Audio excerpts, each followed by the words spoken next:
rien dans ce monde n'arrive par hasard. Allah exalté soit-il dit dans son livre Inna kulla shay'in khalaqnahu biqadar.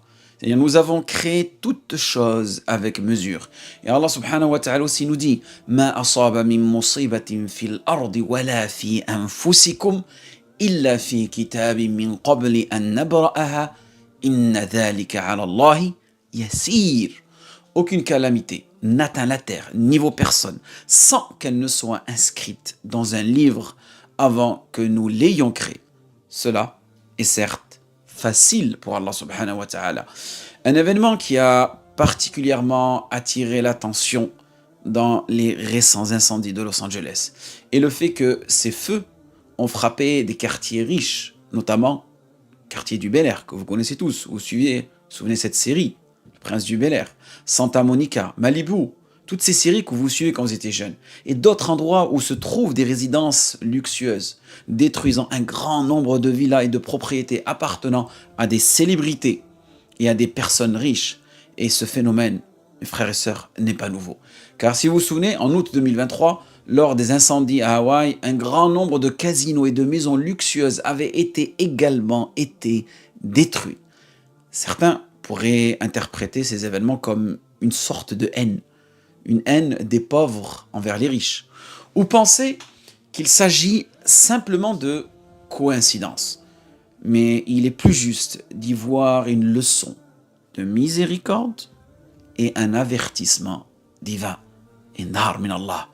Allah subhanahu wa ta'ala donne parfois une grande richesse à certaines personnes. Mais cette richesse devient une épreuve lorsque ces individus oublient de remercier leur Seigneur et utilisent ces bénédictions pour transgresser. Même ceux qui ne commettent pas directement d'injustice, mais qui vivent dans l'excès, sont inclus dans cette mise en garde. Donc peut-être tu es concerné par cette mise en garde. Le Coran met en garde contre le taraf, le luxe excessif, et cela à plusieurs reprises.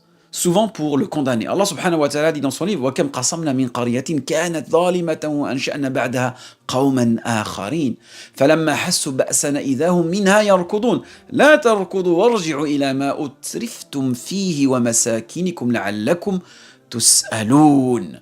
Dans Surat Al-Anbiya, Allah subhanahu wa ta'ala dit Et que de cités pleines d'injustice avons-nous brisé, et nous avons créé après elles d'autres peuples. Puis, quand elles ressentirent notre rigueur, les voilà qui s'enfuyaient précipitamment. Mais on leur cria, ne vous enfuyez pas, retournez au plaisir de luxe dont vous jouissez, et à vos demeures, afin qu'on vous interroge. Ils dirent, Ya waylana, malheur à nous, nous étions vraiment injustes. Et telle fut leur lamentation jusqu'à ce que nous les réduisîmes à l'état de moissons fauchées, éteintes. Et regardez les images, les quartiers détruits à Los Angeles. Voyez les ruines, le charbon et la cendre, là où se trouvaient autrefois des maisons opulentes. Donc on voit que la parole d'Allah, elle est intemporelle. Et c'est le résultat de ce que le Coran décrit comme un châtiment pour les mutrafoun, les riches vivant dans le luxe excessif. Dans un autre verset, Allah subhanahu wa ta'ala nous dit حَتَّى إِذَا أَخَذْنَا مُتْرَفِيهِمْ بِالْعَذَابِ إِذَا هُمْ يَجْأَرُونَ. Jusqu'à ce que nous saisissions par le châtiment ceux qui vivaient dans le luxe, alors ils se mirent à crier. Subhanallah. Wallahi, en ce moment, c'est vraiment une opportunité pour pouvoir plus ou moins visualiser ces versets coraniques qu'Allah subhanahu wa ta'ala nous met en avant. Et ici, le taraf n'est pas seulement lié à la richesse, mais aussi à l'utilisation des bénédictions pour commettre des péchés. Cela inclut les excès dans les plaisirs, l'alcool, l'immoralité et l'oubli d'Allah subhanahu wa ta'ala. Pire encore, le luxe pousse parfois les gens à nier les signes d'Allah subhanahu wa ta'ala.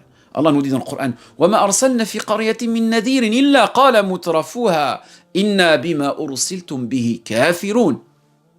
Et nous n'avons envoyé dans une cité aucun avertisseur, sans que ces riches nous disent nous ne croyons pas au message avec lequel vous avez été envoyés.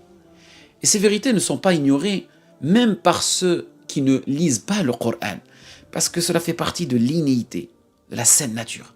Un exemple frappant est celui de l'actrice américaine Nikki Glaser. lors de la cérémonie des Golden Globes. 2 jours avant les incendies de Los Angeles, elle a remarqué que parmi les discours de remerciement des célébrités, personne n'a mentionné Dieu.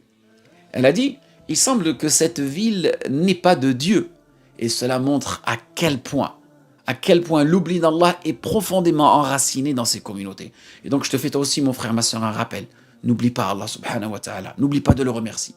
Et c'est là, 2 jours plus tard, le feu ravageait les quartiers luxueux de Los Angeles. Ces incendies ne sont pas une coïncidence. Ce sont des rappels pour revenir à Allah subhanahu wa ta'ala. Certaines personnes pourraient objecter et dire « Mais pourquoi ces catastrophes, entre guillemets, naturelles, comme il les mentionne, touchent-elles aussi des pays pauvres, où les pertes humaines sont parfois bien plus importantes qu'à Los Angeles? Pourquoi ces événements frappent-ils parfois des innocents ?» Allah yabarik fikum. Effectivement, dans les pays pauvres, les catastrophes causent souvent des milliers de morts, en raison peut-être d'une infrastructure fragile et de l'incapacité à réagir efficacement. Mais cela ne signifie pas que ces calamités ont la même signification pour tout le monde. L'intention et le contexte jouent un rôle crucial dans le message qu'Allah subhanahu wa ta'ala envoie. Il faut comprendre cela. Dans des pays riches comme les États-Unis, ces calamités peuvent être un avertissement pour les riches qui vivent dans le luxe et l'insouciance, comme Allah subhanahu wa ta'ala nous l'a encore décrit dans le Coran. Voilà, revenez durant ces moments de trouble, revenez à la parole d'Allah subhanahu wa ta'ala, méditez. فَفَسَقُوا فِيهَا فَحَقَّ عَلَيْهَا الْقَوْلُ فَدَمَّرْنَاهَا تَدْمِيرًا. Mais ils y sont livrés à la perversité. Alors la parole de châtiment s'est réalisée contre elle et nous l'avons entièrement détruite. Dans des pays plus pauvres, ces catastrophes peuvent avoir d'autres significations. C'est comme ça. C'est comme ça la sagesse d'Allah subhanahu wa ta'ala. Numéro 1, ça peut être un test de patience et de foi envers ces pauvres-là.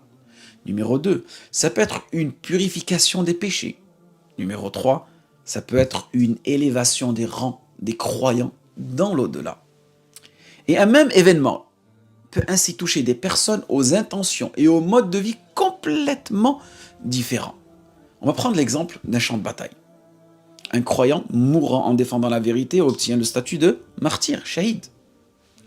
Tandis qu'un mécréant qui combat pour l'injustice, lui meurt dans la honte et le regret et l'ignominie. Pourtant, les deux meurent au même endroit et dans les mêmes circonstances. Une autre raison aussi pour laquelle Allah subhanahu wa ta'ala punit parfois des peuples est le comportement des riches qui abusent de leur bénédiction.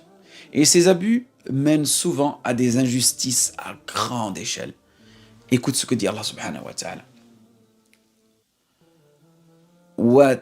وَاتَّبَعَ الَّذِينَ ظَلَمُوا مَا أُتْرِفُوا فِيهِ وَكَانُوا مُجْرِمِينَ. Et les injustes ont suivi ce luxe dans lequel ils vivaient et ils étaient des criminels.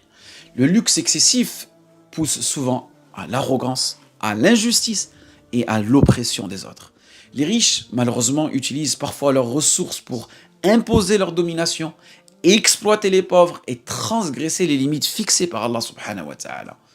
Un autre danger du taraf, ce luxe excessif après auquel on court, et qu'il conduit à l'oubli d'Allah subhanahu wa ta'ala et au rejet de ses signes.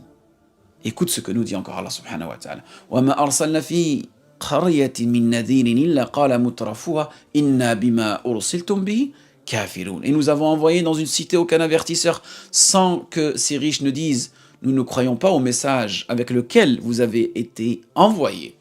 Cela montre que la richesse, lorsqu'elle n'est pas accompagnée de gratitude et d'humilité, elle peut tout simplement devenir une cause de perte, tant individuelle que collective. Donc médite sur les richesses, sur les bénédictions qu'Allah subhanahu wa ta'ala t'a accordées. Parce que ce qu'on voit aujourd'hui, c'est à l'échelle mondiale, mais ça peut être aussi à l'échelle individuelle. Et le prophète sallallahu alayhi wa sallam a mis en garde sa communauté contre les dangers de la richesse et du luxe excessif. Écoute ce qu'il dit, prophète sallallahu alayhi wa sallam. فوالله ما الفقر أخشى عليكم ولكن أخشى عليكم أن تبسط عليكم الدنيا كما بسطت على من كان من قبلكم فتنافسوها كما تنافسوها فتهلككم كما أهلككم.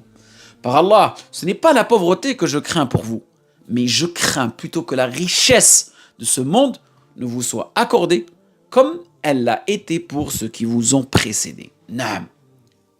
Et que vous rivalisiez pour l'obtenir comme ils ont rivalisé. Et que cela ne vous détruise comme cela les a détruits. Et on voit aujourd'hui la destruction des couples, des familles. Ces paroles ont une mise en garde claire. La richesse n'est pas un problème en soi, mais lorsqu'elle pousse à l'arrogance, à l'oubli d'Allah et à la transgression, elle devient une cause de halak, de destruction, non seulement pour l'individu, mais pour les sociétés entières. Donc ce rappel, Allah barik fikoum, nous pousse à remercier Allah subhanahu wa ta'ala pour ses bénédictions et à vivre avec humilité et à éviter de tomber dans l'excès et qu'Allah nous guide et nous préserve des épreuves, du luxe et de l'arrogance.